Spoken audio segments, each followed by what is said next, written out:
to David Webster, Oh my God. we started doing all the street shows, and then from there, from there we started a YouTube channel. The channel was Strength Project, and from the Strength Project, we had a lot of international notification.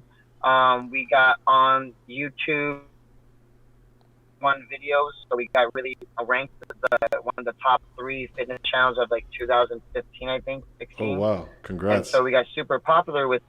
We met people from all around the world, and with calisthenics before it started getting popular, my buddies started doing the same thing. So then that's how I connected with them, and then I started learning their tricks. But with them was all balance and control and things on the bar. But I had breakdancing background because that was one of my interests. So I tried to mix their style with breakdancing. So pretty much no matter what, me and my friend kept playing and playing and playing, and I learning and learning and learning. But up to the point I got obsessed with learning with strength, body strength, being able to do something completely abnormal than normal people. And I'm not that big. I'm not that tall. But compared to my strength of most people, I'm extremely, extremely strong. And so I try to display it in a way that I feel that should be shown. Dude. But also having fun with it too. And let's give it a just second. so you know, Gabe, going with these things. Well, 1 second, man. These videos are why you don't get picked on. Nobody's gonna see this. You know how hard it is to hold your body weight with one fucking arm, dude? Yeah. Like, I need to, like, before we go any further with this, right? This is Gabe at his prime, right? But, Gabe, you are a father yourself. You went through your dad bod phase, right? Because a lot of our listeners out there are probably not at the stage where you're currently at. They were probably at the stage before this. So do you mind kind of talking about that a little bit before we go back to washing your abs? Because I've gone through that phase too, right?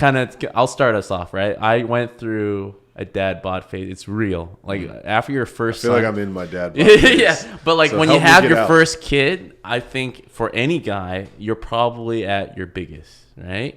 And because all the sleepless nights, you're fostering this new kid into the world, you're taking care of your wife recovering. So fitness and taking care of yourself is the last thing you think about because this whole new stress is suddenly taken over, right?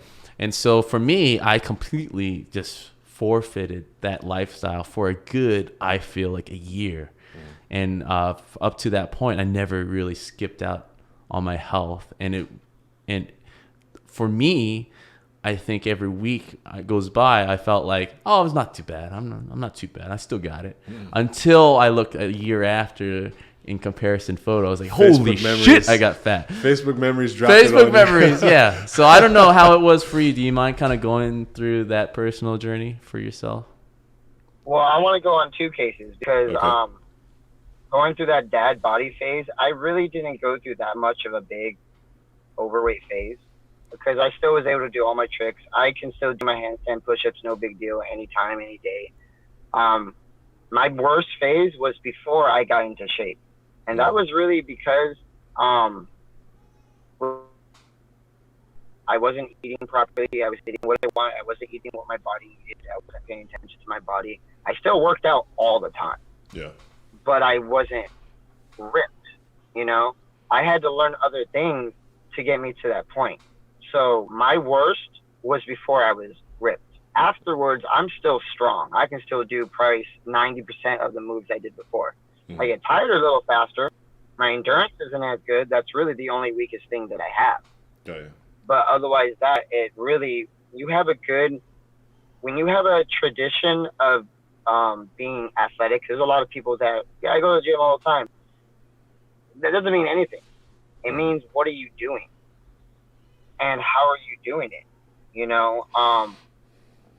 And that's just one part, and that's just the easy part. The hard part is actually in the kitchen, is having the routine, what to eat, having the right amount of water you're having in the amount of day, having a good amount of protein before and after, having a good amount of potassium to keep your muscles stabilized so you're not stressing and cramping, having a good amount of antioxidants so you can establish not getting sick if you're in certain weather climate or even certain diseases seasons, going around, you want to keep yourself going, because when you take that time off, it catches up with you and it sets you back. And sometimes that setback is what kicks people off the horse. Mm-hmm. And when you fall off the horse, then you give up, and it's the point of not giving up. And some people have such a small drive to where they need more than that, and really they have to keep pushing. But that's why I keep saying, no matter what, I have fun, because if you turn, no one wants to work. You get overworking. But when you have fun, everyone wants to have fun. Mm-hmm. So if you keep having fun, you will be playing until you're these 90-year-old guys you see on Instagram that are in China, that are in Germany. They're doing it for a reason, because they did better choices for themselves internally and externally and mentally, so that they can keep establishing it long term. And that's really one of my future goals that I've learned about this whole entire fitness career is it doesn't matter what you can do now. It doesn't matter what you can do last year. It matters what you can do 10 years, 20 years from now, because you want to be able to do what you're doing today then, and not think it was a dream or a fantasy. You want to be like I said, I'm going to be able to do handstand push-ups until I can't use my hands.